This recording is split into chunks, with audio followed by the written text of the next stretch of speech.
All right, welcome back, everybody, to another episode of Shedding Your Skin. Let's, shout out the chat. Let's see who's here. We have Tammy from Tamethyst Reptiles. Thanks for tuning in. Nicole, thanks for supporting the channel. Always nice to see you here. Ken, what's good? What's good? Another Pennsylvania person. So I'll do my normal elevator pitch or whatnot. Go support US Arc. You guys already know that.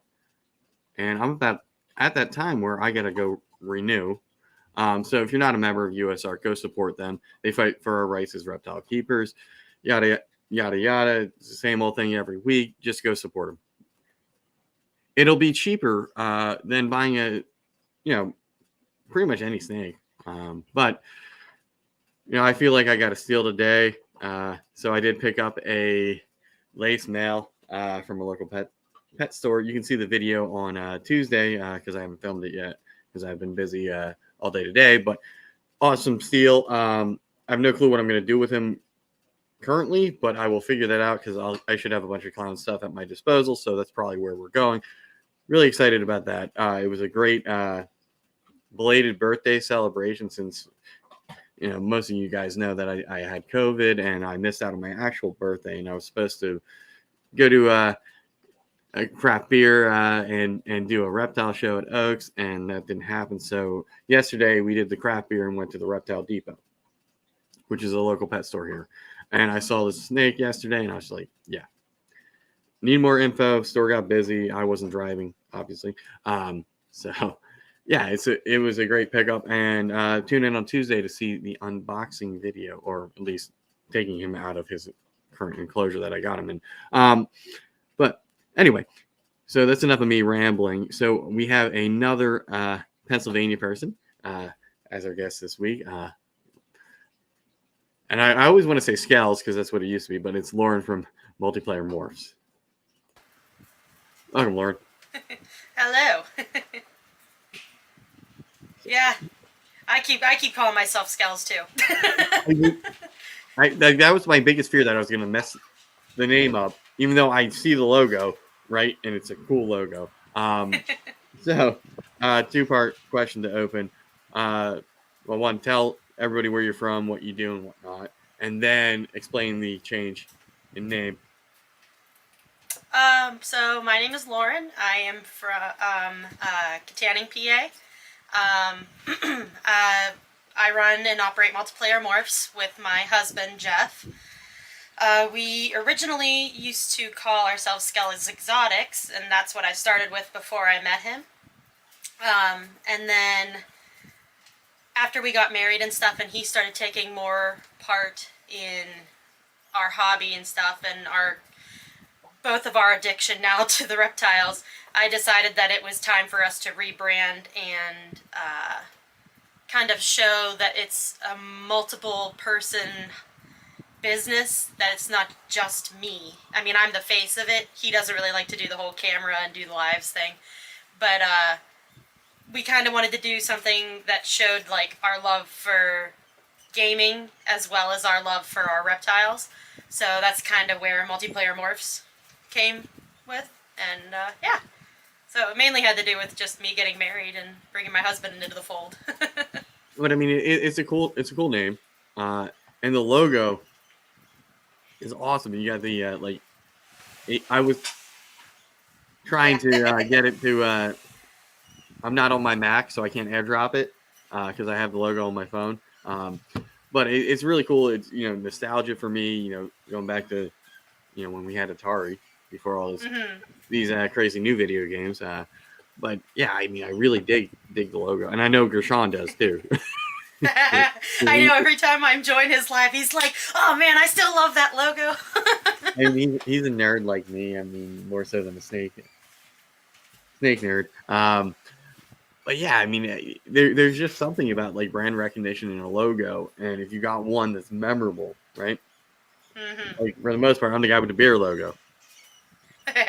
I don't know if anybody knows what I do outside from the people watching and the people that are normally interacting with me, but they see the logo. It's a cool logo, and they want stickers or whatnot, even though it's they might not have anything to do with ball pythons or reptiles. It's like, that's a cool logo. Let me get some stickers. So I mean, there's something about having a logo that is memorable, Mm-hmm. And, that's where you guys are right now. I mean, that logo just it invokes so many hobbies all in one, and it's just I want that sticker. So after it's done, I might be Yeah, we inquiring got to about. do a swap because I don't think I have yours. I've been looking at my incubator and I don't see yours on here. I don't know if we ever did a swap or not. Feel like it was in the process, but one of us probably didn't have stickers, and then it sort of fell by Eh. the wayside. It's normally what happens for me, until Sticker Mule does the sale, and then I get a bunch. Yep, that's what we do too. So whenever they have the holographics, then I'll buy 50 or 100, whatever the deal's for, and then I'll get the normal ones, which I have peppered all over most of the tubs here. So, sorry, like I told you backstage, my dog's gonna annoy me the entire time. I thought I was gonna get away from it with giving her a bone. Apparently, it's 4 o'clock roughly on a Saturday, and she knows what I'm doing, and that's this, and ignoring her. Mm, So, Slithery, hello. oops. And I told you I was going to do that when I had the live on my phone. Moderator. All right.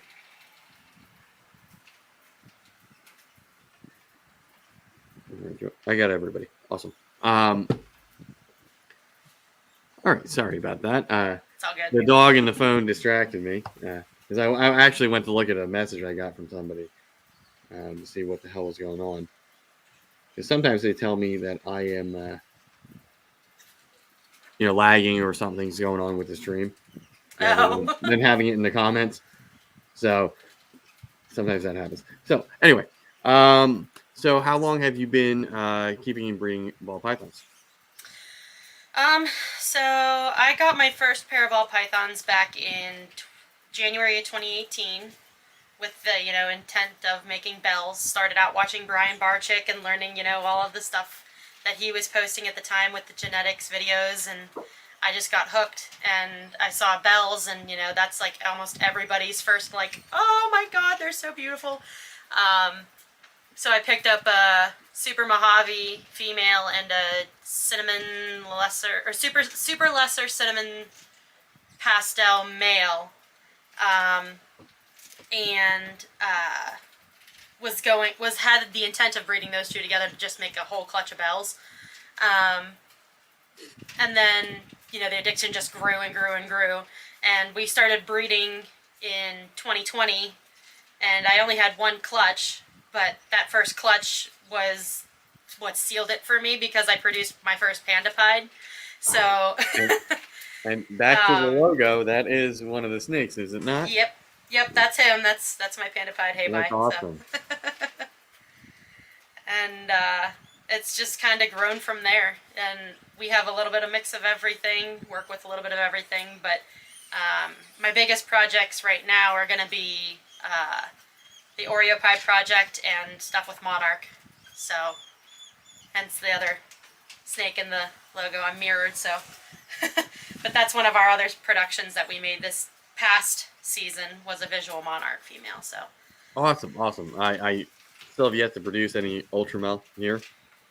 And I probably should have hyped this up, but we're going to fight about Ultramel Monarch. But it's whatever you can afford and whatever you want to work with and whatever you like. They're both amazing animals in that sort of albinism, complex. We'll learn more as, with genetic testing and things like that, whether or not they're allelic, related, whatever, or they're completely separate. I haven't heard anything yet, other than, spend the money on the Monarch, and that I have a recessive banana, something like that. Yeah, we have both. I don't have a lot of Ultramel, and I don't have a lot of Monarch either. Like, my visual Monarch female is the only one that I have so far, and then my two hets. But I do have a pastel Ultramel male, and then I have a female that is intended to go to him, but I'm working on trying to pick up a different male down the line that's a little bit more powerful than just a pastel Ultramel. She's a GHI lesser spot nose yellow belly 100% het ultramel. And Wow. yeah, she's in I the mean, process you of hit growing all up. of that. So I want to find something more to put to her. So, So one of the things that, like, I was telling you backstage about the lace, I'm not familiar with it, right? So I was asking everybody, and the first thing I got was, for $65, freaking buy it, dumbass. yeah, But if I work with it, if I can see it with my own eyes, then I'm pretty good at identifying it with something that I've only seen on in pictures and whatnot. It's sort of, with something lace, somebody could look at that and be like, that's a really nice normal. But if you know what you're looking for in lace, you can see it. So one of my fears for me working with, these recessives and a bunch of stacked codoms is like, what happens if I hit, everything and I have no clue what the heck I'm looking at? So to avoid that, supers. Supers, yeah. I know it's not really fun, but I know with this Ivory to Bumblebee Spark clutch that hopefully she'll lay in May, I know everything has to be yellow belly. So it's not going to be, No yellow guessing. belly or spark. It has to be. So Yep. I know that. And pastel's easily identifiable. Spider is obvious. But hitting all of that in a Puma, there might be some difficulty. But in my experience, anything in the spider complex eats and breathes prolifically and throws Oh its yeah. gene. It's everywhere because I had a 5-egg clutch from a champagne pastel to a normal het pied, and I had 4 champagnes or combos, and I was like, great. I wanted to see what the heck mom was doing as a normal, but you didn't give me any. So that's my fear with working with that complex. I do like it. I said I was never going to get into it. Now I have, I have champagne, produced champagne. I have a spider. I have spot nose. I prefer the spot nose and newer stuff over the older ones because you can make supers that aren't lethal. And I've done videos and I talk about this a lot. But there's just something about, I think for the spider complex, why you get so many in any clutch is because as an animal, they know that like they have to spread that out for their survivability. I'm not a scientist, but that's my theory on it. Yeah, and it's not.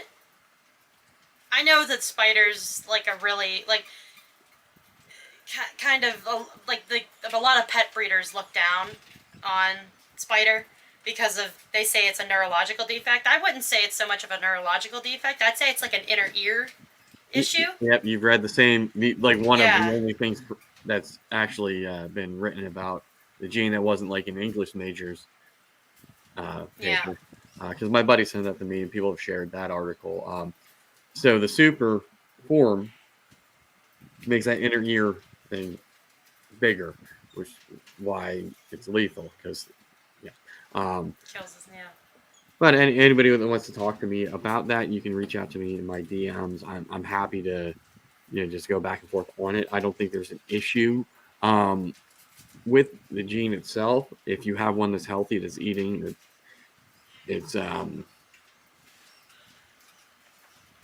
thriving, then I don't see an issue with it. Yep. If you're intentionally trying to make super spiders, don't. I mean, duh. But if I have one that has a severe wobble or something like that, I'm not going to sell it. And Yep. it's. I mean, if it can It's eat, monitoring your own collection and yeah, that's your pairings. one of the things that people ask me is like, what do you do if you get one that's got the severe wobble? And can't eat, can't drink. I'm going to deal with it. Whether it's I'm going to try to give it its best life here, and if it can live on its own without my help, then it's going to go to somebody as a pet, and I'm going to make sure where it goes, they know I've it's not just going to go anywhere. I'm not just going to offload it. But Yeah. anyway. All right. So, what clutches are you looking forward to this year? We don't have a whole lot of pairings going on because most of my powerhouse stuff is still growing up. Um, I know we that feeling. had, yeah, we had a clutch just hatch last week. Pairing was a black pastel mahogany to a black pastel het pied. We were trying to prove the dad out as het pied, but he didn't prove out. And we ended up hitting two mahogany black pastels, one of which I think is definitely going to prove out for het pied. And then we hit a mahogany, we hit three black pastels, and a normal.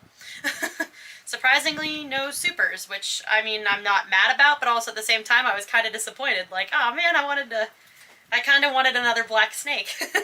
Yeah, I mean, for me, in working with it, I have those. They're all on the same side, so I can't make a super cine or a super black pastel, or I can't do any of that right now. Mm-hmm. But my fear is I'm gonna do something where that's a possibility, and not change my incubation settings. Keep it I the haven't, normal. I haven't been doing that, and that honestly, like, it doesn't seem to make that much of a difference for me. My first season when I made my panda pied, I incubated at 86 degrees and he came out perfectly fine. The next year when I produced two panda pieds that season. One was a solid white one and one was, it had two spots.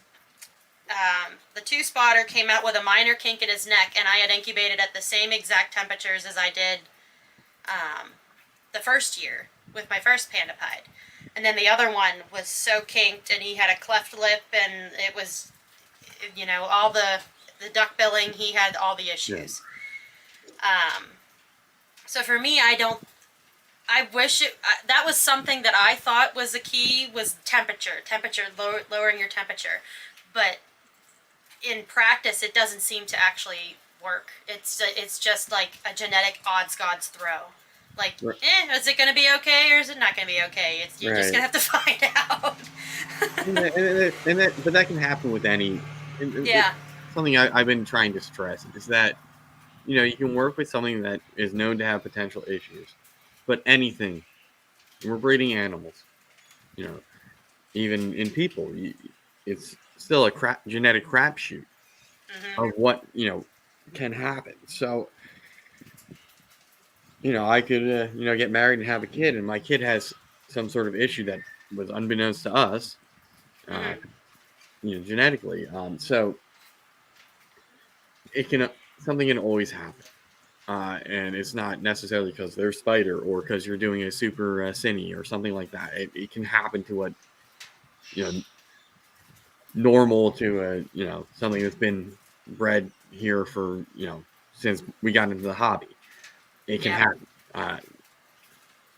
Did you have an incubation spike?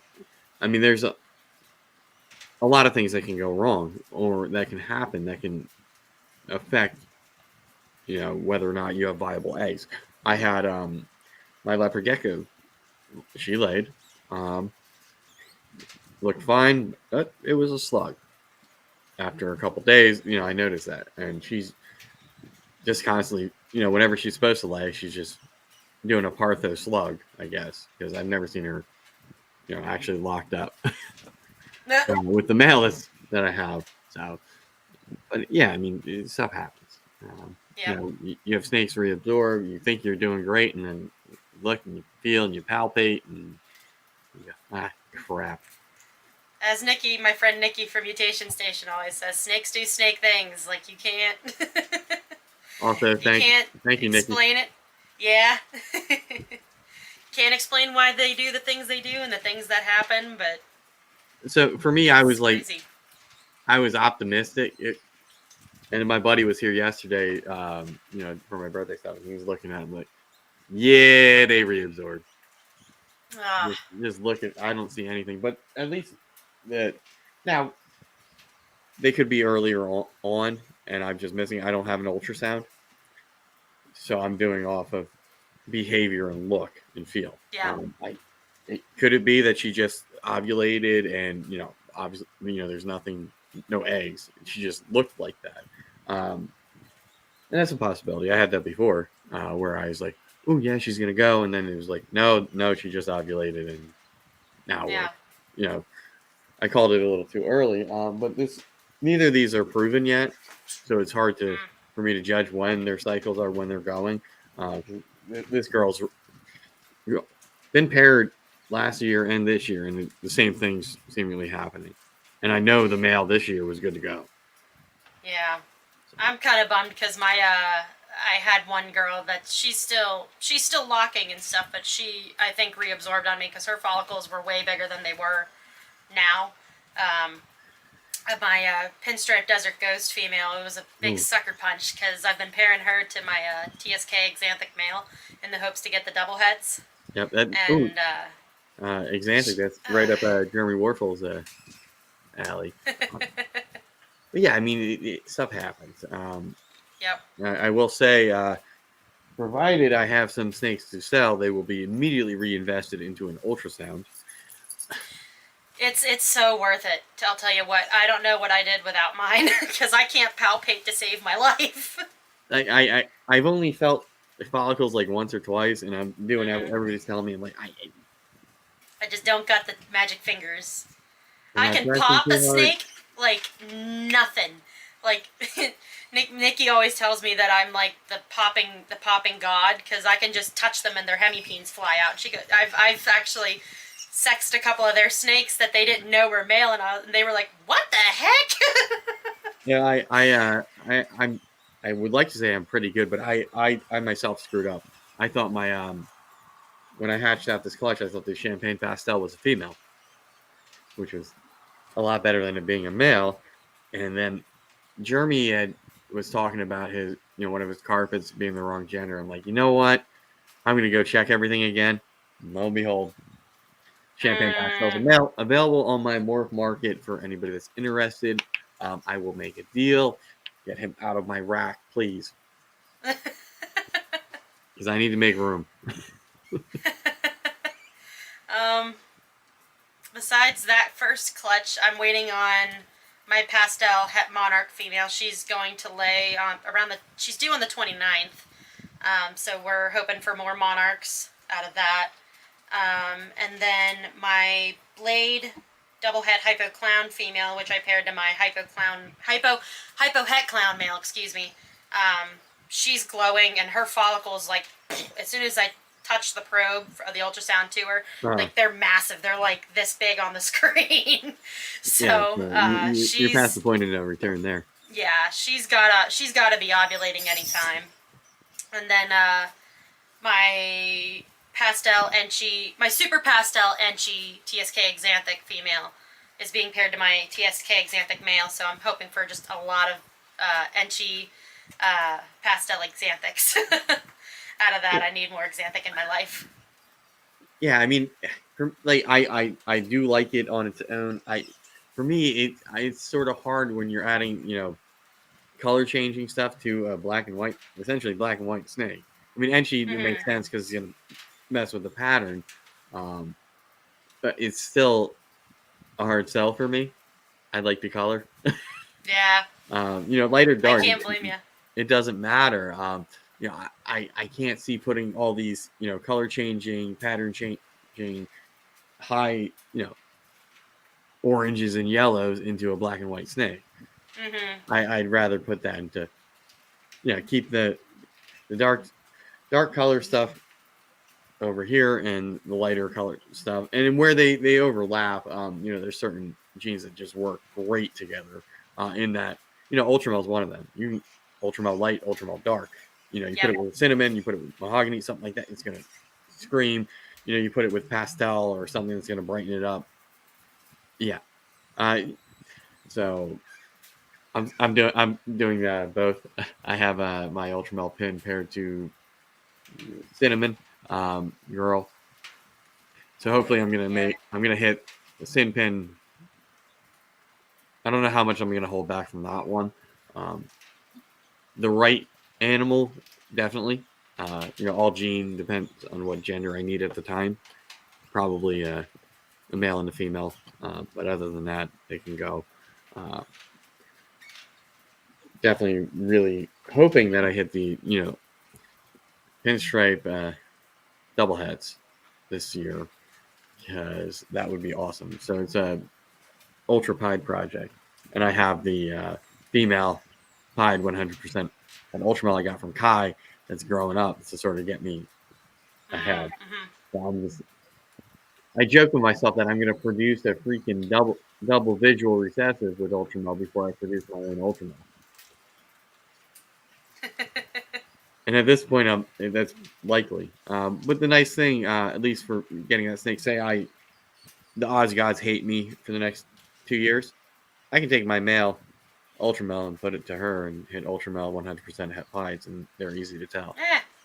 There you go. So either way, provided she can actually,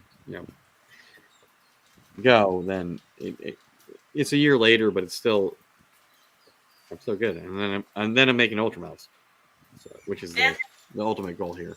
Everything ultramel, everything's related back to ultramel, and when it's not right now, it will be. So all the other recessive, it's sort of that's what I'm trying to do. So with your monarch stuff, are you looking to take that? Or what recessive are you looking to take that to in addition? The two biggest ones I'm most excited about are pied, because monarch and pied together, they're just made for each other. The way it pixelates, it's just beautiful. And then paint. I'm looking forward to putting paint to it. We have a female pastel ivory paint and a male OD banana het paint.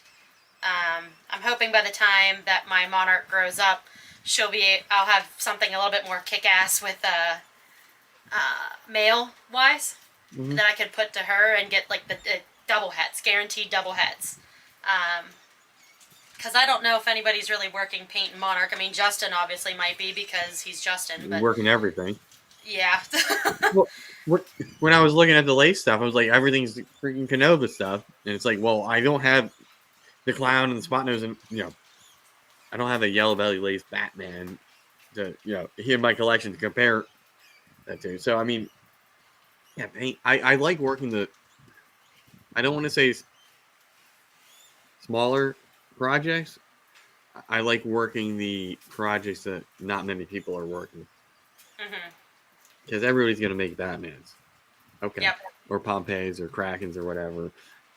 I want to do something where it's like, I'm the guy that has it. Yeah. You want to be known for something. I get it. I'm the same way. Right. Rather than follow it, obviously there's certain stuff that you don't do, but, I'd rather find that one, Ultramel combo, Dale at Constricted Reptiles, he made an Ultramel acid. And that snake was like, I made the right call way back when I was listening to Billy talk about Ultramel. Yep. So, and I'm not one to go back on something I say. Like, I'm not going to abandon that project. I really do like it. I wish I had more. I'm hoping to buy more before I make more. But either way, it's still going to be like, it's the focus here. I just like it. But I'd want to be that guy that finds, that Ultramel acid. What's that weird gene that nobody would have thought to put with Ultramel that makes Ultramel. It was really cool. When I was at Tinley, what was that, 2 years ago now, we actually saw a Ultramel cryptic, and it looked really cool. Yeah, I've seen people working that, and I like it. I don't have it, and I don't want to get it all confused with my clown stuff. Yeah. That's one of the reasons. Now, if I didn't have clown stuff, definitely. But there's sort of that you don't know aspect with some of those like acts like supers. That's why I don't work like candy and albino or toffee. I don't like not knowing. Right. Well, it's one or the other. You can breed it and find out, or I might tell you later if I work further into that project because I wanted to do what the hell? What was it? Say Candino Ultramilk Tides. Way back when, because my buddy's got it. You can do the Candino stuff, but just the amount of effort and work. I mean, we're 12 years away. Yeah, as far as that's a big project to undertake, and as strikingly awesome as they look, you see what Ozzy does. I don't have the patience for a project like that. I'd rather just have triples or quads, something like that, and take my effort that way. But anyway, I tend to ramble a lot on here, and it's okay. It's all good. I usually do too. I'm kind of like little carb coma because I went out to lunch with my mom before this, and now I'm kind of like, duh, I need to wake up. Yeah, I get dinner cooking in the smoker, and I ate before I came on here too, and also celebrated my birthday yesterday, so I'm a little groggy still. But so what's one codon that you don't have that you would like to add? Oh man, that's a tough one. Probably, I would either say Wookiee or Acid. I like the dark stuff and the stuff that does wonky things with pattern. Yeah, I mean I like Wookiee, but then I kind of look like one, so. And I'm a Star Wars nerd, and if it wasn't named Wookiee, I probably wouldn't be as interested in it. Same. But the acid, I really like what that does. For me, and I was telling my buddy yesterday, I'm like, yeah, it's lace, but I said I'm not gonna buy a male unless it's a banger male, and it's gotta have like stranger and heads and something like that. I'm gonna spend money on it. And then today, I let him picking up the weight. I mean, yeah, you can't beat $65. It's $65. It just, hey, you got a male that you can put lace to females in other combos, and you got a 50-50 shot of them. Like, either way, I was not gonna not get that snake, if that makes sense. After seeing that twice and look, because it was weird because we were around the back and they have sea serpent's hatchling rack, and then they had a bunch of these tubs stacked on top. Walking, looking at other stuff because I needed cocoa and some other things. And this is the one where the label was facing the wrong direction, right? Mm-hmm. So everything's over here label wise. This was over here, and I see lace. And then $65, and I was like, and the way he was positioned, you couldn't see his side gut. So I'm like, okay, it might be, I don't know, but yeah. And then in talking to everybody, it's like, yeah, we're doing it. I'll find something to do with it. You know what I mean? It wasn't a male I 100% needed to advance anything that I'm currently working on, but it definitely, in the future when he's ready, I might have something where it's like, yeah, that's the optimal pairing. Or I might wait even longer, if I had clown hypos or something like that next year. I don't know if that girl's gonna go this year. She's close to size, but she's still a pos double het. And I'm hoping that, she proves that everything in the male proves out to be hypo. And that'd be awesome. I'd be doing a backflip. They had a double visual when I wasn't expecting it. But, yeah, I mean, sometimes you just... And I want to avoid being the Pokemon got to have them all guy. But sometimes you just see something, the price is right. Gender. And if you got the space, right, then what's the harm? I don't have the space. I have to buy another hatchling rack or build one. So the racking behind this is all empty. So this is the future. That's a nice rack too. Really Yeah, nice. I Chris like the from setup. BNS Reptilia. Thank you. Oh, thanks, Nicole. Thank you, Nicole.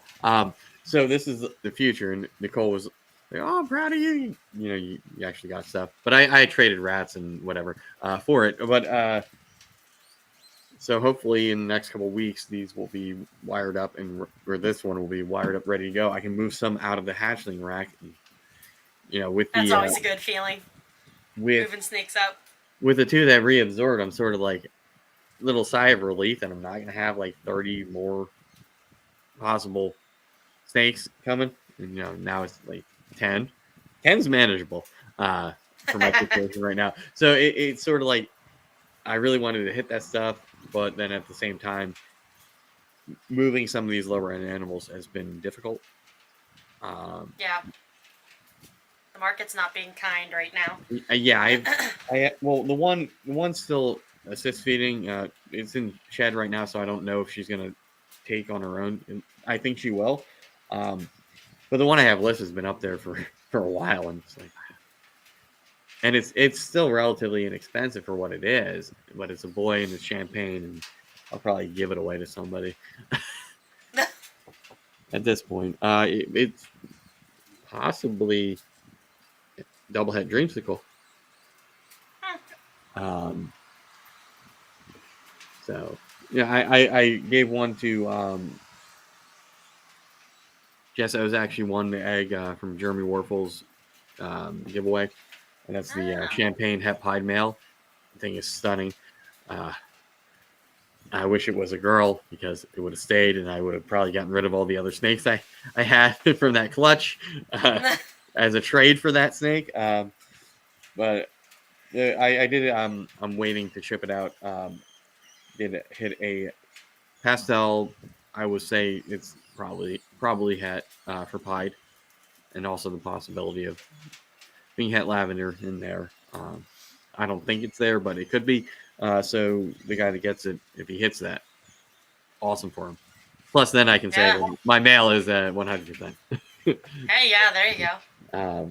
It's not a project I'm working. I mean, if I, for the right price and the right look, if I get into Dreamsicle, okay.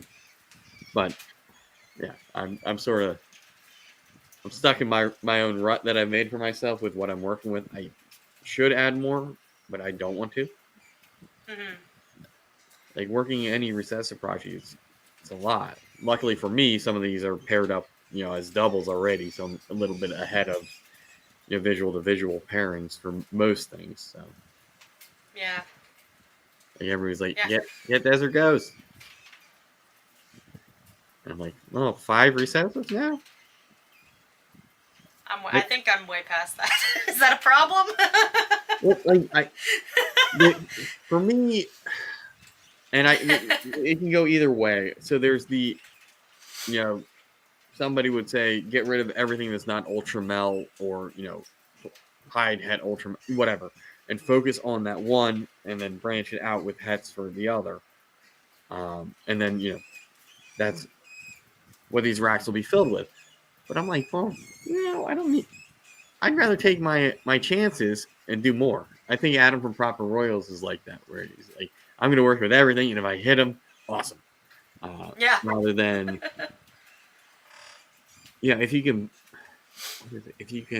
buy it, you can sell it.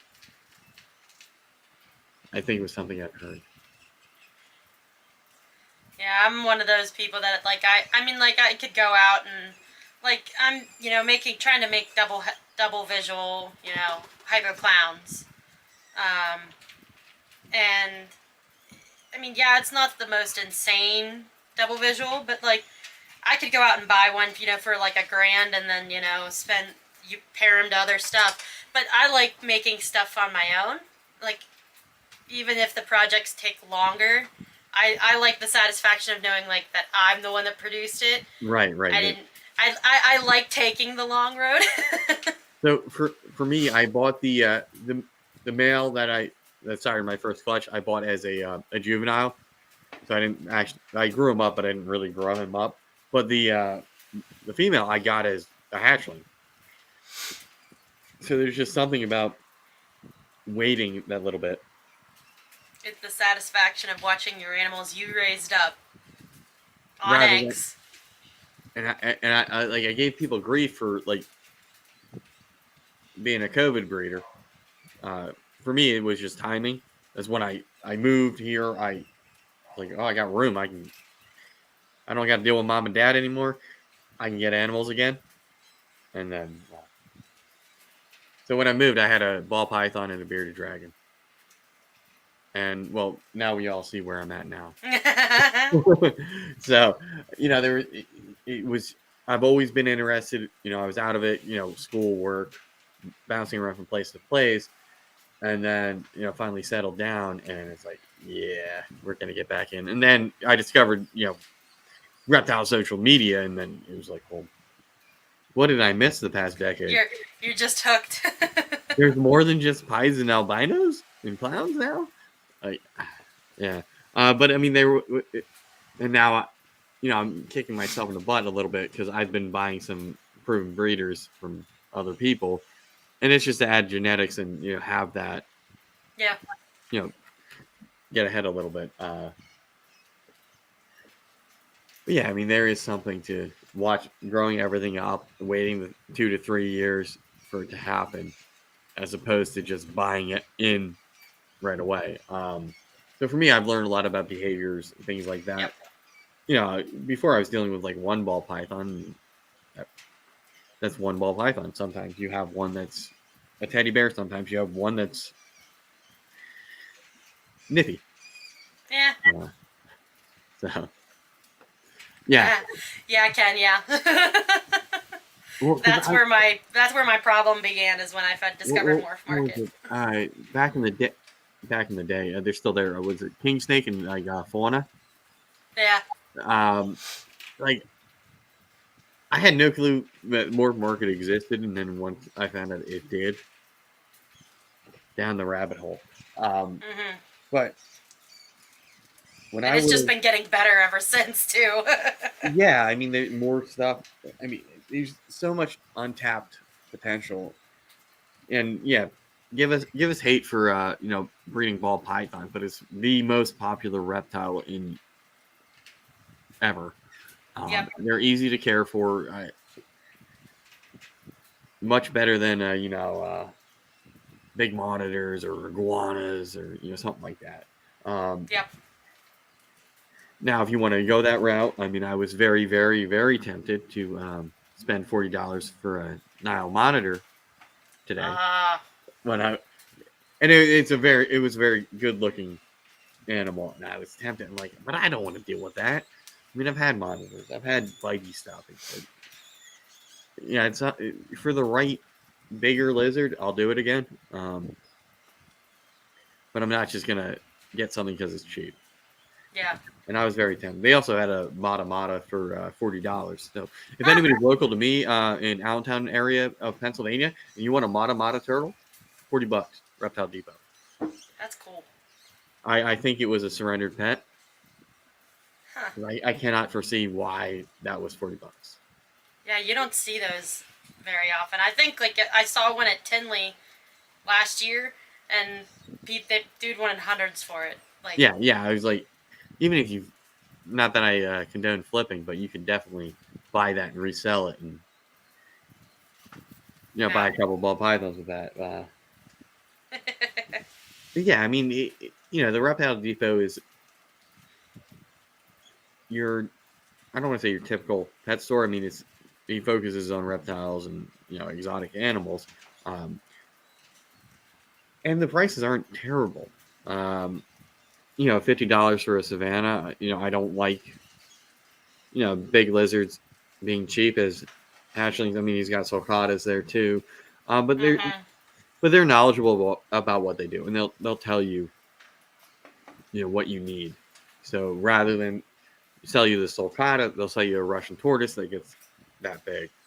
And then remind you that the kid that's getting it, well, his kids might have to take care of it, type of thing. So I mean, it's nice to go to a store that's like that. I've been all over that Mata. Mark, I can still go back and get it. And I have a tortoise or turtle tub, and but they get too big for my space. When I had the Cayman, that was the same thing. It was getting too big for me to handle here, and also questionable legality given my proximity to Allentown, where they are illegal. Unfortunately, my buddy wound up selling him because he was a boy, and the one he had is also a boy, so there was no reason to keep two. But I'm gonna miss that dude. I hope the guy that got him, takes care of him, and he has a happy life. Yeah, that's all you can hope for. I mean, yeah, it's kind of crazy having Yeah. a crocodilian in an apartment. I might be a little cuckoo, but yeah, it was definitely an experience, to say the least. My husband's always wanted a Cayman, and I'm like, maybe someday when we are not in a very small house. So one of the issues is that I ran into. I have a dog. So my dog, she's a beagle,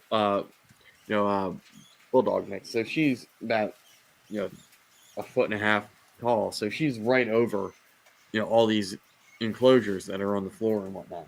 So she was able to like, oh, you fed chicken to the Cayman. I'm gonna go get some, and it's like, get away from that. And she would, when I have the Savannah, that enclosure is on the floor, so it's at eye level. And my dog was so scared of that thing, it was hilarious. And the Savannah would just come up, like lick the vents on the enclosure, and like, who's this type of thing. And my dog was freaked out by it. It was funny. I think I posted some reels about her freaking out. But yeah, with the Cayman, it was too many teeth at the time, and it could get out of the enclosure. Ooh, yeah, that's a problem. So there's nothing like waking up and coming out and seeing a crocodilian on your rug. So it got to be time where it's like, okay, it was a fun year and a half or however long I had it. Nice experience to work with something like that, but at the same time, it was, I'm never going to be able to have one of those here as an adult. Luckily, they grow slow. So, Yeah. but it's still cool. I attribute my first 1,000 followers on Instagram to having that. Yeah, it's definitely a more abnormal pet. People are fascinated by them. So I got it, and my dad was like, "You are crazy." And then like COVID happened, so like nobody's here for a while. So he comes over for, I forget for what. He goes, "Let me see the alligator." And of course he's looking in at it. It's all like huffy and puffy, and who's this big, somewhat hairless ape standing over me, type of thing. But it was funny. And my dad's like, "You're crazy," and I probably am. I don't have an issue. I love these animals. Yeah, and I will. It's why I'm such a big supporter of U.S. art. Maybe not monetarily, but at least bringing them up, and I'll do it again. Gotta get a brand. If you're not supporting them, please do. It's the cost of 2 normal ball pythons, and you get a T-shirt. That's all it costs to be a bronze member. Because they're fighting PETA. They're fighting crazy stuff going on in Florida right now. And if I ever lose the ability to have these animals, these cold-blooded, crazy things that I'm crazy for having, I'm going to be really, really upset. Because these things are awesome. Yeah. I have a dog. I love my dog. But there's just something about, getting that lizard hug that, interacting with something that would be wild, but just, I don't know. Like my Pied is so, I don't want to say affectionate, but she is like if I were to bring her out, it's feeding day, so I'm not. She would be wrapped around, like slithering everywhere. I mean, this is like an animal ambassador of a snake, of a ball python, if there ever was one. I've got some lizards that are just like that. That's how And my panda pie does. yeah, I He's mean, the same exact way. I just love sharing that with people. I have friends with younger kids. Some of them are reptile nerds like us, but others are, you know, mom's like, don't hand her that steak, and I'm like, here you go. Take. Though the one is really interested to the point that she'll open every tub if we don't watch her. And with some of these, especially like hatchlings or whatnot, or my boa's a complete butthead and will bite you if you reach in to his enclosure. He will bite you, no matter how much I work with him. So like for me, there's that part like I gotta watch my friends' kids because I don't have kids, so this place isn't childproof. Right. And you know, I don't want anybody getting bit because I've been bit by everything I own. I think maybe not the blue tongue skink. He hasn't been a dick yet, but mostly everything else. And some of these lizards, they can pack a punch if you're just if you don't know how to handle them. So when my friends have their kids here, it's more like I'm going to take out this animal. Do you want to see it? That way I can control it, and it's not just some kid opening a tub, pulling out a food aggressive, hatchling. Right. But I actually enjoy when my buddy and his girlfriend bring her kid over because she's all about everything here. He wants to go into the other room to see the baby rats. Wants to hold the baby rats. It's fun when kids aren't afraid. Oh, she's not afraid and at you're all. Able to, and you're able to show them and teach them. Yeah, I mean it's great, and for me, I'm kind of living vicariously through that because I don't have my own children. I have cold-blooded. Yeah. But it's something like I have a picture of what the hell I think it was must have been last year during the playoffs for hockey because I had my Penguins jersey on, so they were probably over to watch the Penguins play, and I'm just handing this little kid I think it's like a blue-eyed Lucy or the Pied or whatever, and it was the first time that she actually held the snake on her own, and that smile was ear to ear because normally she's just petting the animal and whatnot as I'm handling it, but this was the first time I felt she was comfortable enough and not going to drop the damn thing, and yeah. That's anyway, pretty cool. It was a feel good moment for me, and I enjoyed that. All right. So one of the issues is that I tend to ramble a lot about stuff like that, and I miss some questions and some other things. But we are hitting that close to that 1 hour mark, and honestly, I mean, there may have been snakes shown or seen, if you can see them in my racks. But Lauren, do you have anything that you want to show off? Maybe anything on your morph market that's for sale? Let me see. I just moved around all of my collection actually, so I'm not really 100% sure where everybody's at. I guess I'll show off my personal favorite at the moment, and I gotta go grab her because she's underneath the paper towels. Hi, sweetie. All right, later, Ken. Thanks for tuning in, man. Appreciate it. Whoops! As I knock into the heater. So this is the green screen's gonna play with her colors because she looks almost green sometimes. But a little bit. this is it's not. It's just in like the tops of the alien heads a little bit. Yeah, it's the tops of the alien heads, and they're like a tan. That's so funny. But that's this is the pastel monarch that we hatched last year, and the one that's in my logo. And her color has not changed at all. Like, she's still this beautiful bright orange with that rusty brown. It's so pretty to me. I mean, aside from the green screen effects going on, yeah. I mean, that's really cool to see the blown out alien heads or lack thereof. The effect on the pattern itself. Here, let me see if I can turn it off for a sec. There we go. Oh, and it's a green wall too. Perfect. Yeah. And I mean, just look at like where Lauren's hand is right now. Like that is. I love the way what it does to pattern. And So the cool thing is like that's the monarch this. doing that because I know it's not the pastel. Yes, yes. Like this big, long, elongated alien head that she has there. You can actually see those in the heads. So like a normal head, you'll be able to see those long, elongated alien heads, and that's kind of how we can tell. Plus, they also get like this.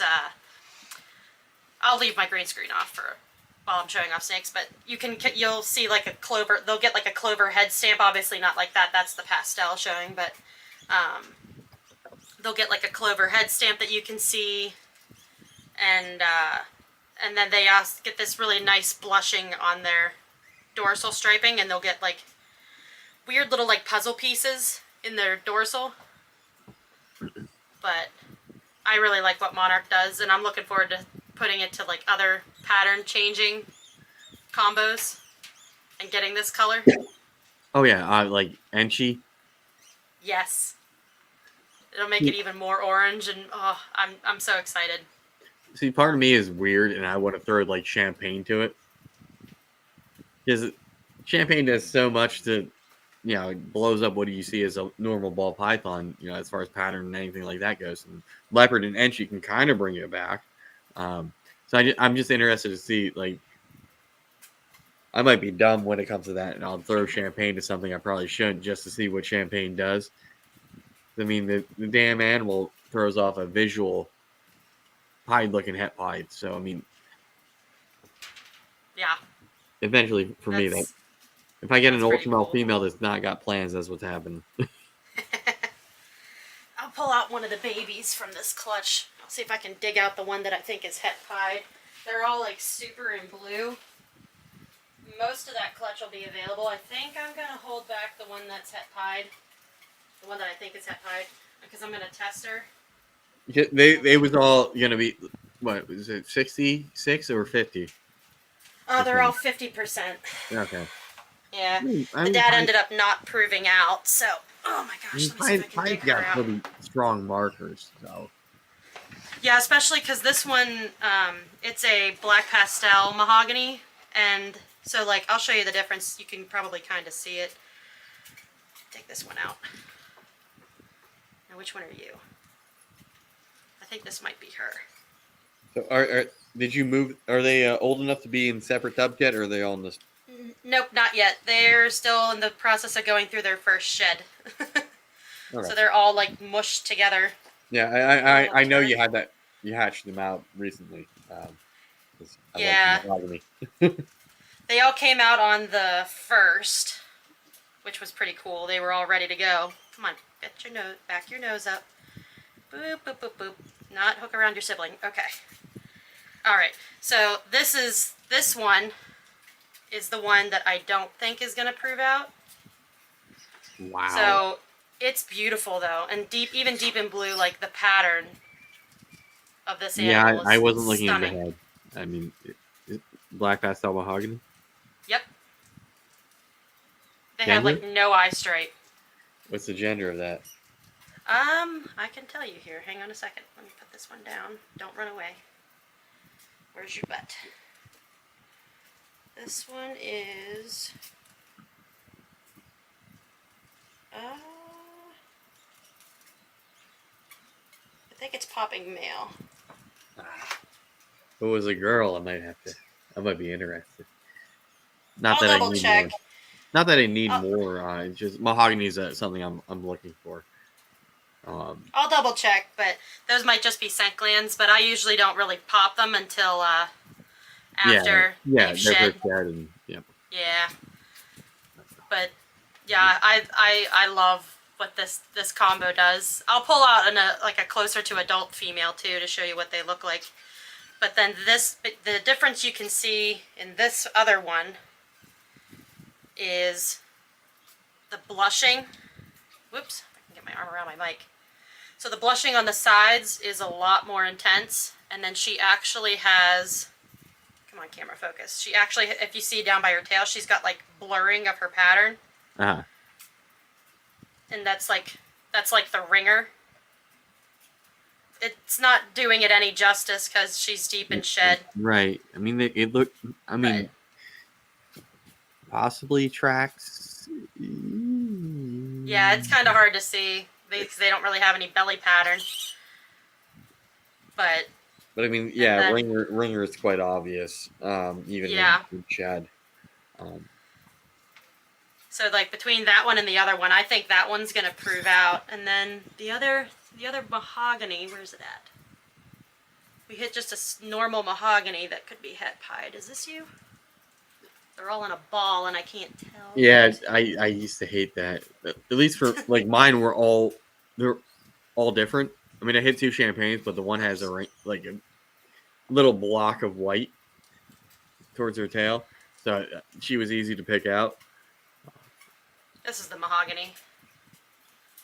She's deep in shed too, but well, she don't know if it's a she yet, But I mean, just like what adding black pastel does to that is it's crazy. Yeah, I love that combo, and I've been working on trying to this one's female.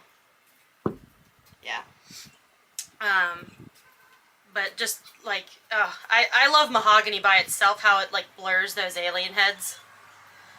But I'll go pull out an adult black pastel mahogany and show you, whoops, I don't knock my mic, and show you what they actually look like when they're not in shed. Hopefully she's not in shed. But she's going to be going to my, where's she at? She's going to go to my, yellow belly mahogany pied male, and that's going to be the pairing that actually makes my Oreo pieds. So here she is. ooh. So like, where's your head at, sweetie? There's her head. So there's like that faint black eye stripe. Mm-hmm. Really, not much else going on, as far as like a head stamp or something that screams something. Yep. I mean, it's But almost, then like, that's what I mean with like the blurriness and the pattern, wow. because you can really see it in her. Yeah, that's And she's really. guaranteed head pied. I mean, that's really, really. I mean, I like busy. I mean, I like everything. Let's be honest, because I have stuff that's simple. But that was cool. The snake's head came into focus. But I work with. I have trick. vanilla. I have things that are like busy as heck, and then things that are like glaringly obvious that etchy or nice and clean. So I like both types of things, but like that really busy, like monsoony, Oh yeah. crazy like to get close to like some of the crazier different or python species or like the boas as far as pattern and color go. I like that. Oh yeah, me too.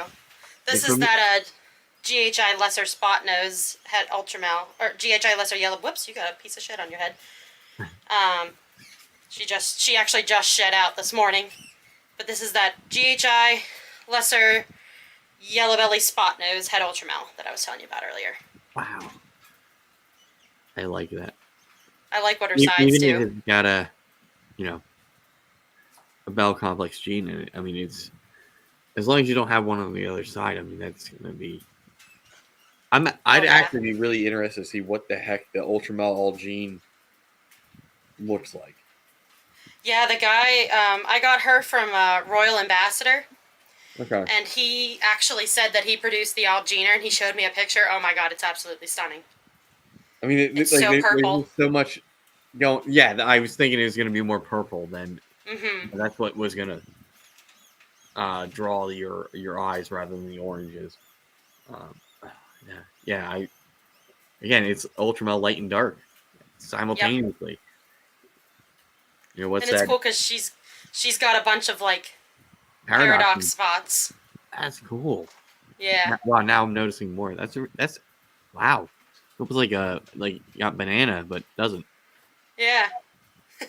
Maybe somebody was cool. onto something about ultramel being recessive banana. Maybe, because she's got a ton, and like they're all up here on her neck and down her side there. So, yeah. We're going to be coming up on her first season, correct? hopefully within the next year. She's not quite to size yet. She's only like around 600, 700 grams. Yeah, the camera is deceptive. Yes. As far as that goes. I'd be really curious to see if her offspring have that same paradox in the same spots. That would be really cool. I'm looking forward to seeing that as well. This is one of my breeder girls, though. This was my original logo snake. This is my Super Pastel Enchi TSK Xanthic female. And I love the crazy pixelation that she has on her sides. Is that the pastel and the Enchi working together to do that? I think so, yeah. Somebody keeps telling me she's got to have calico in her, too. And I'm like, I don't know. She was born as a solid black and white snake. Yeah, and then sugar, calico, she got this. Like that. Yeah, and then she got all of this gray within about 2 or 3 sheds as she was growing up. Whoops. Yeah, I mean, that's... Yeah, it's kind of like what you see like with Spider, as far as, coming up. Maybe calico or sugar or something like that. One of those pixelating genes in there. Like I always say, Baffo, breed and find out. Oh yeah, she actually did produce a pastel Enchi, double heck clown Xanthic. But nothing calico came out, so I don't know. I don't know if that's just the way that it's interacting. Let me see. The one I really want to pull out is blocked. Let me see if I can scoot him out. Yeah, I mean, with a lot of these animals, there is polymorphism. Oh yeah, absolutely. Like a slight pixelation on a calico belly, and then extreme pixelation, but it's all the same gene. So it's hard to, for me, like I think my normal height is low expression calico or sugar or something like that, but I didn't make anything that would have shown that I could see. Are you in shed? No, you're not in shed. That ultimate question when you're showing off animals, are you in shed? Yeah, I've had that happen. Sometimes it's like, well, you're still nice, so we'll show you off. This is my Banana Suma male, and he's probably one of my other favorites. Wow. So simple. You call him so Third stunning. Eye? I know his name's Osiris. Okay, that works. Yeah. Yeah. That is cool. That is really cool. I'm a little. He gets more and more spots as he sheds. A little nerding out, given that nice, third eye splotch. But man, that is. You make me want more mahogany. Mahogany is life. I am getting more and more in my collection just because I love it so much. I don't need more. I didn't even need the snake I just got. But I wanted it. Yeah, he's just about breeding size too. I don't know who I'm putting him to. I'm acquiring a collection tomorrow, and that's coming with a cinnamon lace female. Lace gang. Yeah. So he might go to her. That would be pretty nice. I feel like for me it was a no-brainer getting lace at that price. Like. Oh yeah. That's one of those where, like, even if it was something completely absurd that, like, that would never have worked with what I had, the price of the snake, I'll figure it out later, type of thing. But yeah, I mean, I'm trying to avoid the Pokemon gotta have them all thing. Yep. And that's how I started. Luckily for me, I bought a bunch of females when I got back into it. So at least you played that smart. Because I did not. and then somehow they all happen to work with the recessive that I wound up getting into, because I was that guy's like, oh, it takes 6 years to do a project. Nah, I'm not doing it. And then, well, here we are. Yeah, I'm excited because a lot of the stuff that we're picking up tomorrow, a lot of them are either visual with double recessive, or and they're all like Grail pied Oh, possibilities, that's and awesome. I'm so excited. And you said Grail and Holy Grail, and Phil from Finger Snakes is about to pop in because you said that's a project he works on, and he just got into Ultramel as well. So Yeah, and I'm excited. I don't even have any kind of albino, so the fact that we're getting lavender stuff and possible het clown, well, double het clown pied stuff, and Yeah, I mean, whew, for the right. it's kind of blowing my mind. Plus, we're getting our first ARS rack, which I'm stoked about. Like, Yeah, I cannot wait until I have that. It was supposed to be coming up soon, but actually, like now, we were supposed to go out to Indy to pick them up. My buddy was going to invest here with the intention that I'm probably going to get a bunch of his snakes anyway and whatnot, and I'll pay him back. Like I'll pay him back in a snake type of thing. mm-hmm. So he's going to upgrade my infrastructure. But kids' life, that stuff happened. I was also supposed to get many more rodents and racking for them, and that didn't happen either. But it is what it is. And now, once these are wired up, I'm getting a bunch of females from him because he's busy. So I get to play around with two brands and breed what I want to with his stuff. So that's gonna be cool. Plus, he's got a clown combo girl that's gonna be growing up right around the same time as that lace male I just got.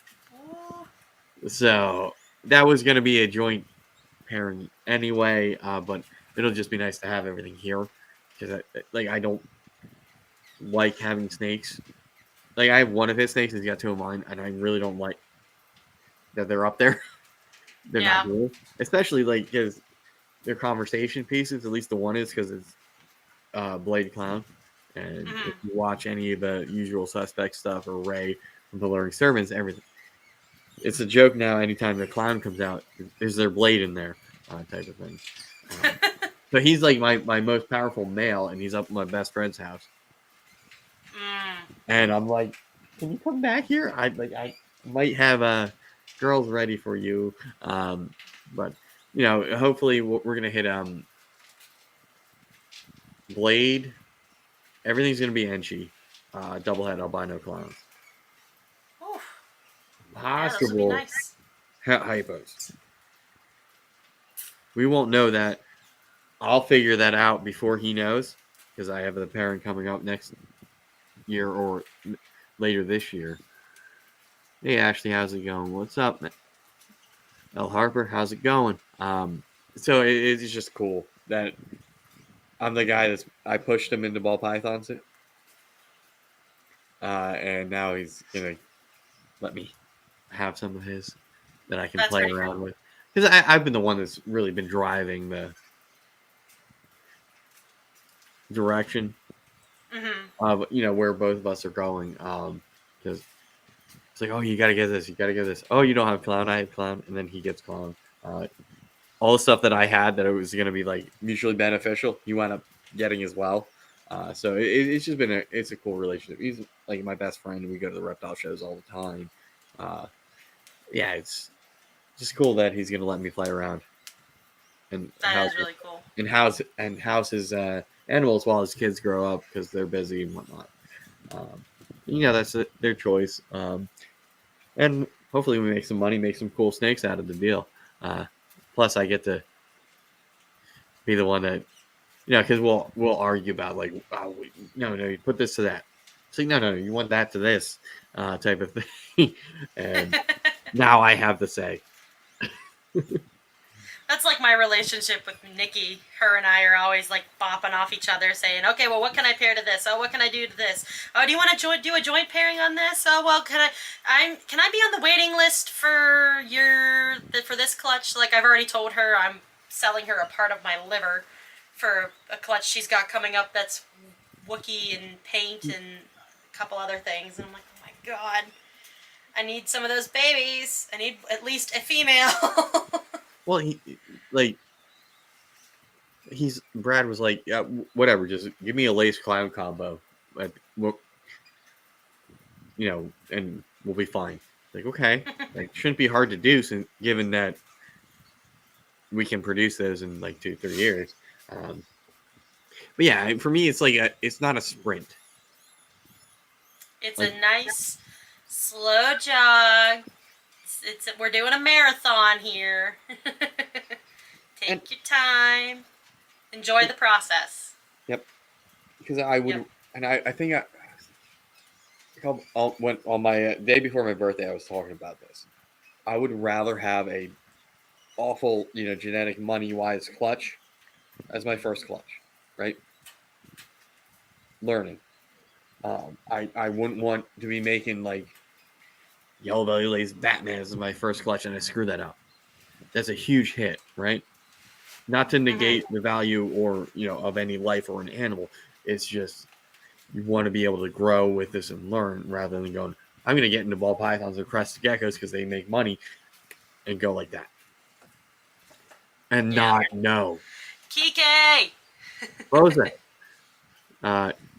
He is Come here, bud. honestly, if you have one goal in life, is be him, be like him. He is a super supporter of everybody, and I saw he has a coffee mug that's super classic, something like that. I don't know. Mike from Herb Collectors had posted it. It was cool. This guy was bonking at the front of his tub and he wanted out. See, Oh my gosh. see, again, we're talking about these animals. They have personalities. Like that. Yeah, it's not. Yep. It's the panda pied. Yeah, I was about to ask. He sees me sitting here and he has to be out. He's been pushing the whole time, and I don't want him pushing, so I let him out. Yeah, that's. Excuse me. Something I've noticed is, I don't want any animal to injure itself for whatever reason. So, like, I've had lizards that have, clawed at glass or clawed at whatever and hurt themselves, wanting to explore or whatever. So, like, once I noticed that, it's like, okay, you want to come out and interact. Maybe they see me, maybe see the dog. Maybe I'm cooking dinner and I got salad. Every time I clean the dubia, this bearded dragon to my left is interested, ready to go, even if she just ate. So it's yeah. I mean, I've been dealing with reptiles for as long as I can remember. Let's be real. So there's just something with having that longevity of experience with multiple things, and you just pick up things that maybe you wouldn't if you just got into it overnight. Yep. I can open a tub and tell you, am I going to get bit? Yeah. And if I see that posturing on any animal, or like I'm reaching in for, bearded dragon, if it flattens out, puffs his beard out, It's like, okay, you're we're good. done today. You get the snake will do sort of like coil back a little bit, and in doing it for a long time, you can recognize these things, and it's really helpful. It is kind of cool how, like, over the years, we've learned how to read their body language and stuff. Like, and a lot of people are like, oh my gosh, don't you get bit all the time? And I'm like, well, not really all the time. I mean, babies can be snappy. And then you get, like, your one that has just a meh kind of personality and it just doesn't like people. But most of the time, like, you can read their body language. They know when it's time to eat. As long as you don't, like, make them mistake your hand for food, you don't get bit all the time. Yeah, I mean, I've also made the mistake of dealing with like my Savannah monitor. I was handling dubia. I was trying to be cool and feed it and handle it and show it off at the same time. And I still have the scar on my arm. Oh, jeez. Like, it bit the crap out of me. And I'm like, you know what? I deserve that. And so monitors, they're mildly venomous, right? Much like a hogman or something like that. And my arm was throbbing.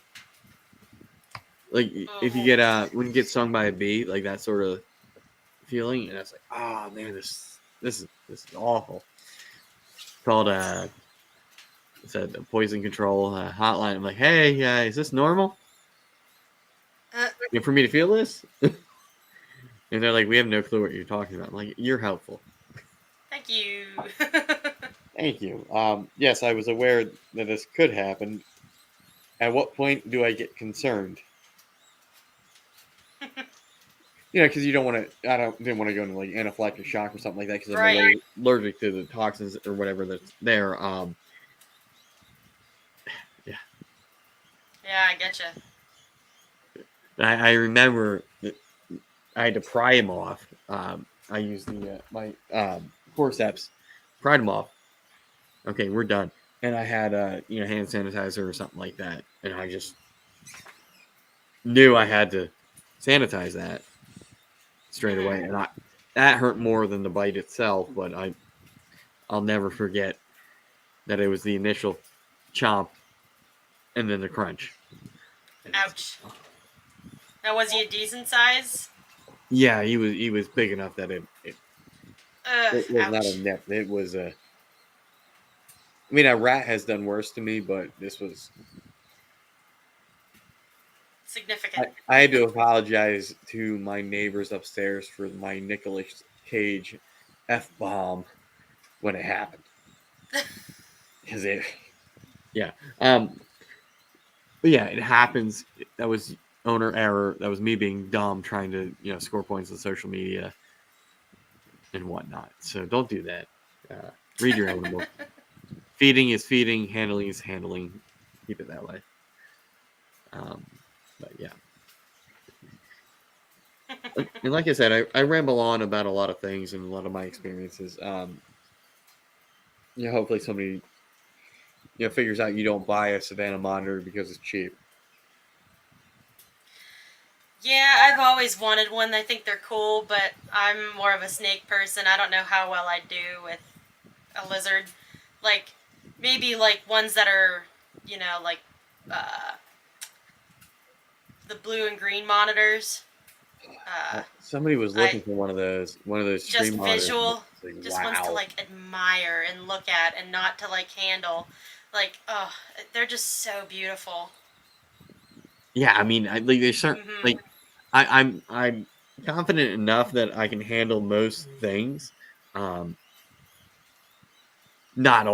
for social media purposes, but like say I have something that's aggressive, bitey, whatever, with me. I can clean that enclosure if it's arboreal because it's going to be up in the tree, and I'll just take care of that. But I mean, there's certain things that I would like. I would love to have that to look at. Dealing with it, probably not. I mean, monitors, larger lizards are a lot of work.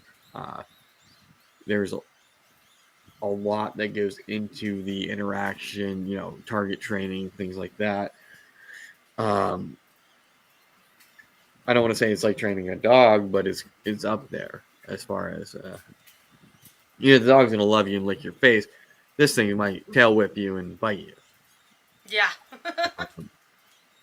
And monitors have claws. Anything arboreal has claws, so you're gonna not want to be short sleeved or whatnot. I got scars and stuff from anything arboreal lizard wise I've owned, and it's not fun because you ever if you for people that own a cat, if they're like laying on you and you want them to get off and you go to move them and they dig in, that's a similar feeling. Ouch. Yeah. And they have teeth too, so that would suck. well, Aaron, they probably look like a pinky. So, pinky. Let's go to Mike. Thanks for tuning in. We are. See, I always think we're hitting like the 90-minute mark, but I'm always late coming on, so we're not quite there yet. Oh wow, that chat jumped.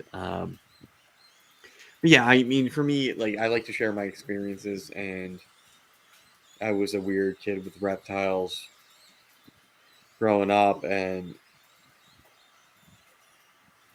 yeah, I'm not an expert by any means, but I do have experience with a lot of different animals. And if I work with that animal, feel free to ask me for advice or something like that. And if I don't know, I will refer you to somebody that does know. And I think that's one of the issues we have here is that you get, oh, I've been doing this for 20 some odd years. I know everything. No, we don't. When I got into this, we were having, what was it, the golf turf and the freaking heat rocks. Oh, yeah. I'm looking back previously Thanks. on how I kept stuff. Now we're not talking crapper morphology here. We're talking Kent Beer's reptile keeper, 7-8 years old. I'm looking back and going, well, that's why that thing didn't eat. That's why that thing passed on, type of thing. And I'm like, man, if I could just go back in time for myself, my animals would have done a hell of a lot better when I was Yeah.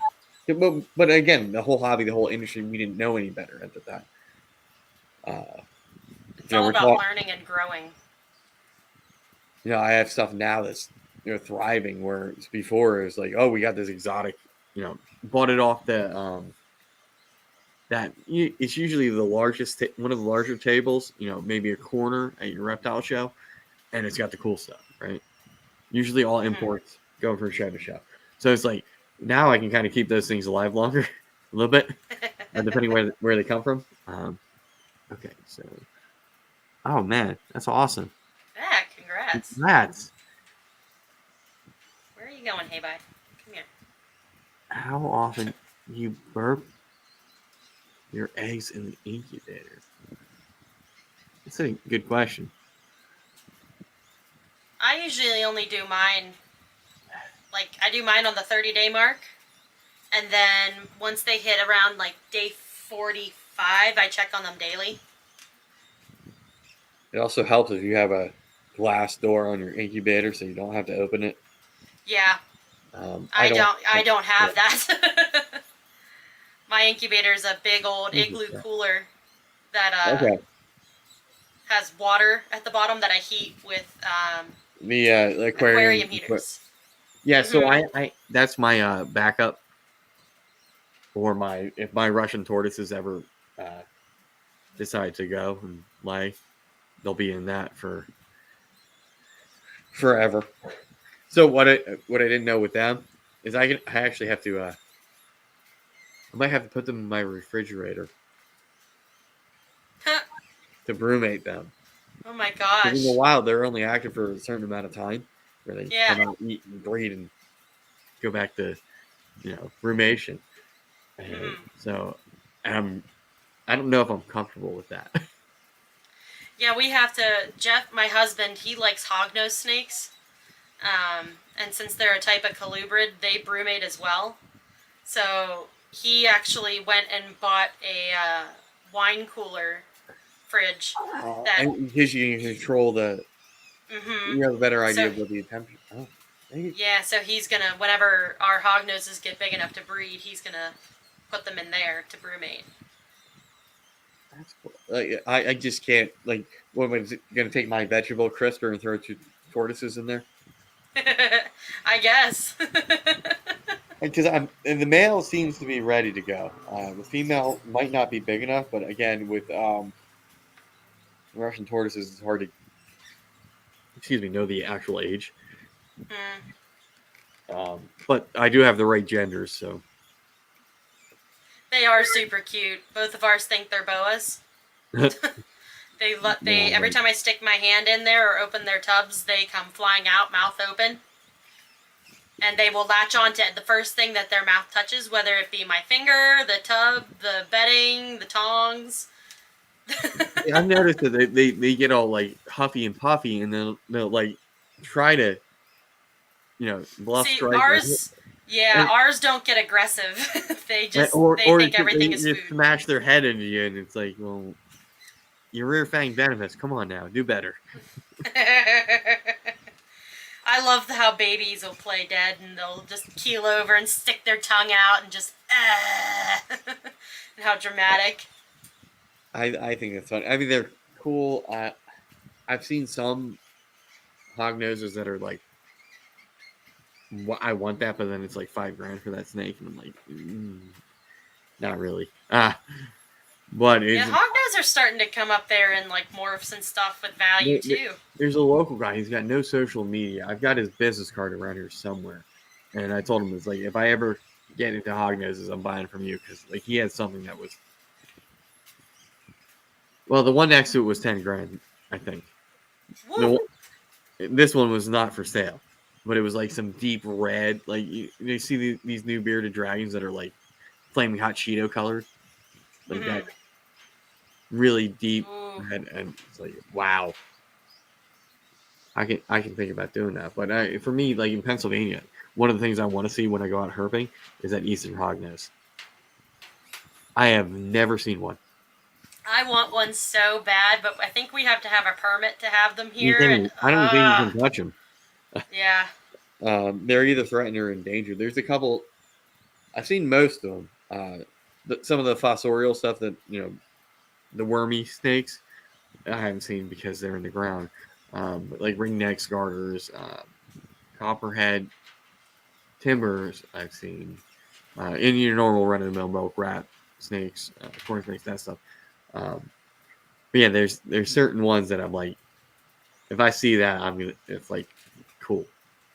We have a pygmy rattlesnake in Pennsylvania. It's now about in like a county, maybe. It's the Massasauga. And if you see that, I'm pretty sure if you stare at it, you're gonna get a fine because it's that endangered locally. So yeah, I mean, just finding stuff like that. It's like we have some of these animals in our backyard.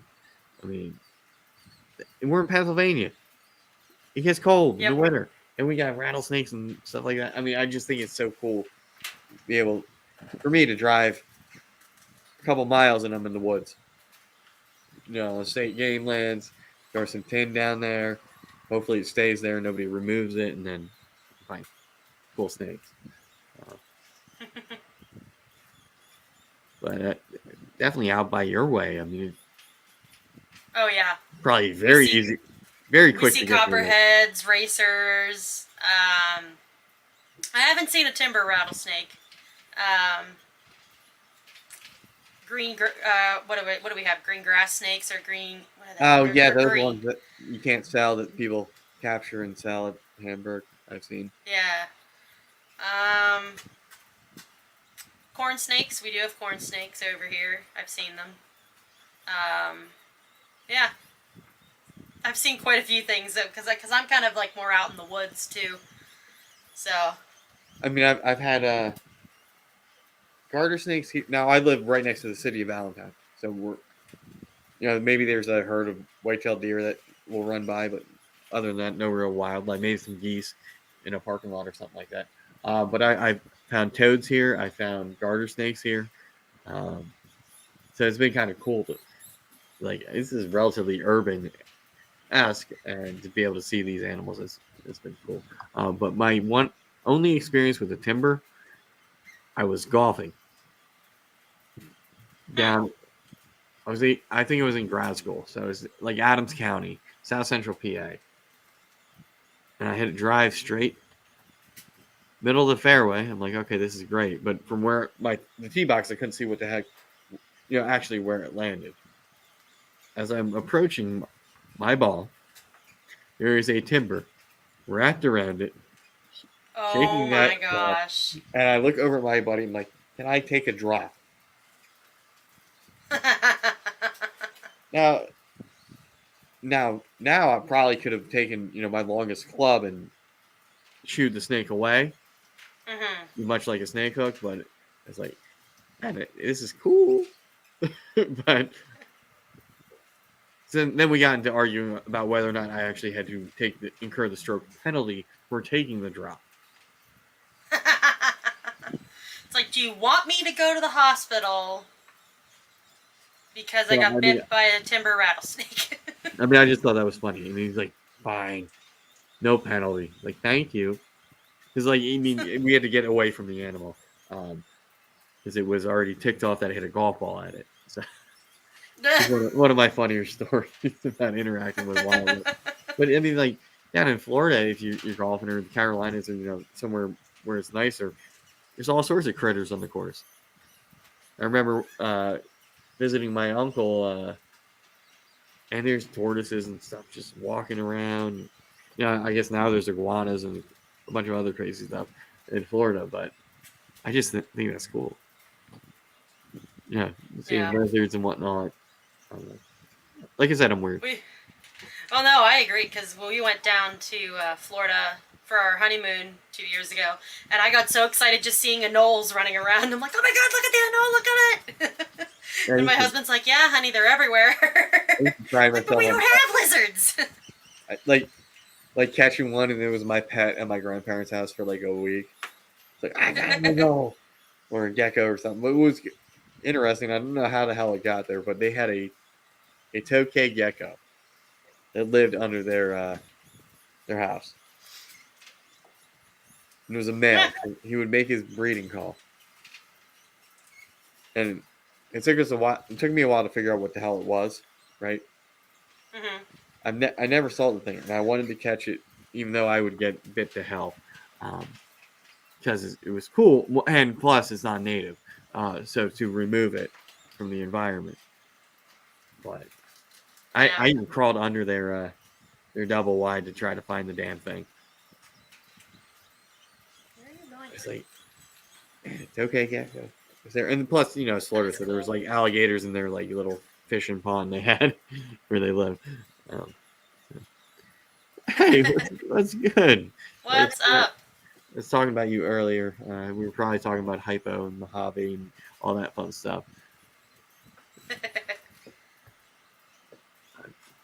Yeah. Do I have any other questions? Because we have questions that need to get asked, but sometimes we get distracted. So, all right. So like I said, we usually go 90 minutes, so we're over that now, and it's getting close to dinner time for us. So I don't want to keep Lauren entirely too long. So we will go ahead and start to wrap this up, and not let me ramble any longer. I'll do that on the Late Theater show later tonight. So, any reptile shows that you are attending and or vending coming up? I don't have enough to vend yet. I'm hoping maybe later this year, maybe next year, I'll be able to start vending. Okay. But one show I will highly recommend in the Pittsburgh area is the Harmer House show, the Pittsburgh Reptile Show and Sale. It is probably the best one in the area. Lots of different breeders, lots of different vendors, different species. It's probably the one we hit up most often, and it's the first Sunday of each month. Okay, so here on the other side of the state, it's normally you have a Oaks and a Hamburg, Oaks and Hamburg every other month. Occasionally, like Lebanon's in there too. Scranton just started one. My pet peeve is that we have so many smaller shows. Why not just have one big show? Yeah. And nod to the shirt that you are wearing. We do not have a big show like that. Yeah. I wish we did. Gettysburg's probably as close as it gets.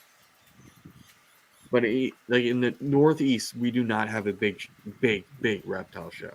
A multi-day, everybody's showing up show. We don't have a Tinley, we don't have a Dallas, we don't have Schaumburg. we don't have one of those. But for the amount of breeders, keepers, and the somewhat relaxed legislation that's up here, why don't we have that? Yeah, I'm surprised too. I'm surprised NARBC hasn't tried to, establish one up here. Instead, we all got to go either to Florida or California or the middle of the country for like that big show. And I also think that having a bunch of these smaller shows, so say I'm a breeder in Scranton. I've been going to Oaks and Hamburg vending. Now I have a show in Scranton. Maybe I won't go down. Maybe I won't go to another show. I'll just stay home. And so I think having a lot of these smaller shows often hurts. I'd rather have a bigger show. Yeah, Yeah. you can still do like the every other month shows, Oaks, Gettysburg, that sort of thing. But when you have these little, like we're in the firehouse, there's like 5 tables. Mhm. I think that hurts. I'd rather see less shows but better shows. Yeah, Um, I agree. but I mean, that's where I'm at with that. I've been saying that. I mean, why on earth would you even have a reptile show when Tinley's going on? Yeah, I've noticed that too. Like there's a lot of shows that'll happen at the same time as Tinley, or Schaumburg, or Arlington, or Pomona. Yeah, yeah. I mean, there's certain And maybe do a different weekend because your bigger names or anybody that's involved is going to likely be going to that show and not and skipping your local show. mhm. Yeah, I just wish we would talk and be mindful of these things rather than, oh, well, we don't have a reptile show here. We need one here. We're going to do it every month. It's like, well, okay, you got the same local vendors that everybody's going to be buying from anyway outside of the show. They're just going to your show for the show price. Uh, again, going Yeah. on another tangent, ranting about. At least I'm not ranting about the thing I wanted to rant about. So that's good. The girls were absorbing. That's what I wanted. I was ticked off about. All right, so um, starting to lose my voice. So we're gonna go ahead and wrap this up. If you're not already following Lauren, please do so. Her links to everything except for her Facebook currently are in the description to the video that's below. I will add the Facebook later, even though she doesn't really use it.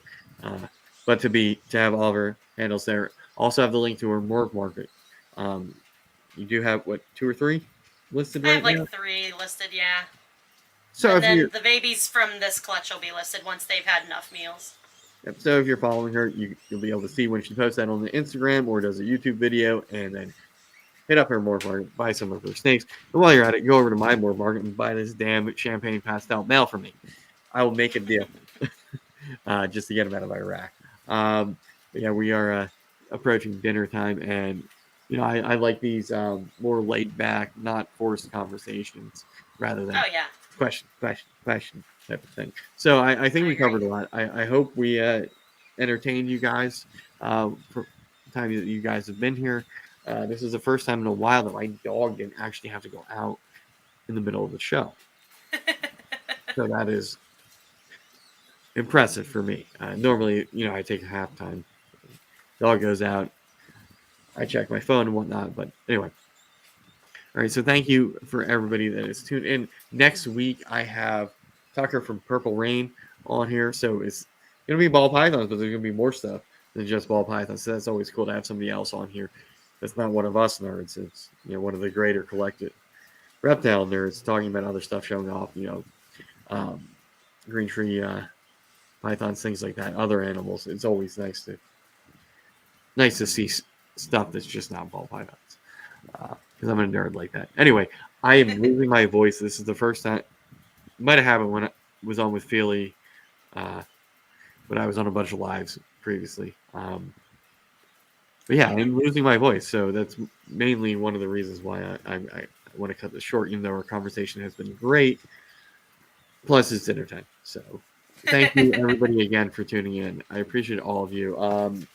We had 2,000 followers on Instagram, so that's kind of cool. So thank you, all of you that follow Cool. me over there. Thanks to everybody that subscribes to me here. I hope you like what I do. Stay tuned for that lace video coming out on Tuesday. I still got to record that. Anyway, we will see you. Well, I'll see you on Tuesday, but we'll see you next week. Thanks for tuning in.